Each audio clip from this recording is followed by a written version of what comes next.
iRadio.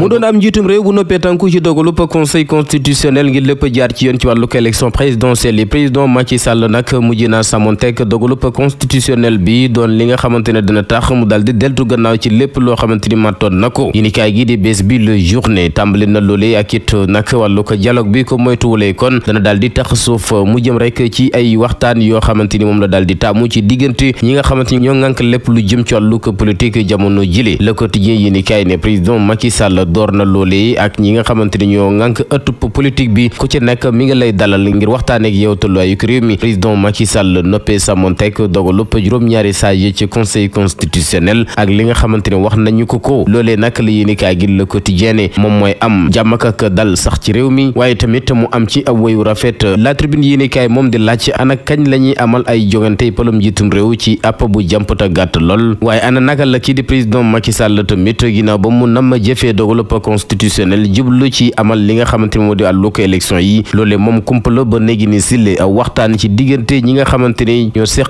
tupp politique bi yéenekaay groupe des médias bi ne ba tey ba sànq nag waxaguñu kañ la ñuy jàpp armonade bi ngir rek jublu ci àllu ko élection présidentielle yi donte ne waa société civile bi ci bés bi le jour ñu ngi leen ci fekk seen bëgg-bëgg ko yéene mooy rek wàllu ko élection présidentielle yi moom rek waaye ba mu romb ñetti fan ci weeru mars gën ngaa yàgg fukki fan ci weeru mars mu nekk ab xalaat bu ñu daal di béral ñu fekk ko ci yéenekaay gi di La Tribune yéen bi nag mi ngi gën di diis ci kaw kii di président Macky Sall info yéenekaay ne waa aar sunu élection tey jile daañu amal seen doxub ñaxtu bi nga xamante dañu ko daal di ajoon googale plateforme ak takkutee fa ak dajaloo gu mat sëkk la ñuy sàkku ci askan wi ñuy gunge leen ci seenub xeex waa aar sunu élection di naqarlu ba tey jile randlu ko élection yi te jàpp nañu ne fenn la ñu ko tegul sàkku tamit ci nu mu gën a gaawee ñi jàpp wàllu ko armenade bi bu ko defee lijjanti réewum Sénégal mu tàqali ko coow politique ci wax jooje la waa France ak États-Unis daal di ngoy ñoom itamit ñi ngi tongal président Macky Sall ngir mu jublu tëgg élection yi ci nu mu gën a gaawee jàng nañu ko ci nikaay gi di Libération ak waa France yi ne nag rik waaye kilifa ci njombaxtaluk nguur gi nañu sàmmonteek dogalub conseil constitutionnel bañ caa fel lenn États-Unis moom la mu jàpp mooy askan wi kenn waru leen a xañ seen àq ak yelleef tànn ab njiitum réew jaare ko ci mbañ gàcc yi ci anam gu jaar yoon Libération yi nikaay nam xalimam jëmale ci ñi nga xamante ni tegg nañ leen loxo ginnaaw ba ñu ne dañu am lan tekk wàllu ko yoon lalu ci mbirum politique wéyindi lu ko bàyyi ñi nga xamante ni ñoom ñoo di détenu politique yi L'Observateur ne ci anam gu yéeme te daw yaram lool mooy la ñuy dund jamono jile ci bunta kaso ba ci Rëbës ak ay njaboot yoo xamante ni tamit ñu ngi fa daal di solo njaq rek tiitaangi ay yaakaar yu tas ci ñàkk gis ci seen njaboot waaye tamit ñu solo mbégte ngir gisaat seeni doom ak seen mbokki bopp yu ñu tegoon loxo booba tey dégguñ leen gisul leen fenn bés bi le jour moom bàyyi gi nga xamante ni ñu ngi koy bàyyi ñu tàj ci kaso bi am na ci ak jaaxle lool ana waa ex-Pastef lan lañ ci daal di gagné waaye tamit campagne bi ci diggante Sonko ak Diomaye jeexale wàllu ko tàggat yaram programme ko week-end bi ci journal Stade gaynde ci Angleterre Tottenham dana daal di dajeek Wolverhampton Jackson war a dekku City Chelsea Manchester City ca France Metz bu Lamine Camara war a daan ngir génn ci lëndëm gi mu dugg. KPay ñëpp ràññee ko ci réew mi ngir yónnee